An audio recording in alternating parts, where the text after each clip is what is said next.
Indian parents को मुझे सच में नहीं समझ में आता। तुम कुछ भी कहो गलत, ये जो कहें सब कुछ सही।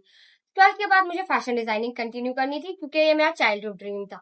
हमेशा बोला 12th कंप्लीट करो फिर बात करेंगे। 12th कंप्लीट होते साथ ही दुनिया भर के एक्सक्यूज मुझे मिल गए। हम हाई सोसाइटी से नहीं है, हम मुस्लिम से, हमारे वहां ऐसा नहीं होता, लड़कियों के लिए बाहर सेफ नहीं है, हम नहीं भेज सकते, यहाँ पे कॉलेजेस नहीं है। तुम कितने ही सोल्यूशन इनके सामने रख दो, निफ्ट एंट्रेंस एग्जाम, कोचिंग, यहीं पे कोई देख लोगी, बट नहीं। उसके बाद सोचा कॉमर्स लिया था तो बीकॉम नहीं करूंगी क्योंकि बीकॉम सभी ने मेरे जानने में कर रखा है, चाहे मेरे कजन्स हो चाहे मेरे रिलेटिव्स में हो, किसी का कुछ नहीं बना। तो मैंने सोचा जो नई स्किल होगी वो कंटिन्यू करूंगी जिससे कुछ करियर बन सके।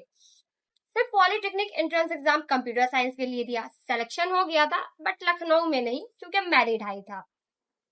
फिर मुझे नानी के वहां 5 साल के लिए पढ़ने जाना पड़ता और अब सब चाहते थे कि मैं चली जाऊं, पर मैंने मना कर दिया। आखिर 1 साल बर्बाद करके मैं बीकॉम ही कंटिन्यू किया जो नहीं करना था। और अब जब भी कोई आकर के बोलता है कि मेरा लड़के ने पॉलिटेक्निक से किया, उसकी इतनी साल ली है, वो ये कर रहा है, तो सब कुछ मेरे ऊपर ही आ जाता है कि चली गई होती तो हो जाता, इतनी ढीठ है, अगर पहले चली गई होती तो आप 2 ही साल बचे होते, अच्छे से लग जाती। यहाँ पे रह करके इनको मेरे हर चीज से दिक्कत है, फोन चलाने से, बोलने के तरीके से, बैठने से, माइंडसेट से। तो वो तो फिर भी किसी रिलेटिव का घर होता, भले मेरी नानी का क्यों नहीं, तो उनको कोई दिक्कत ना होती।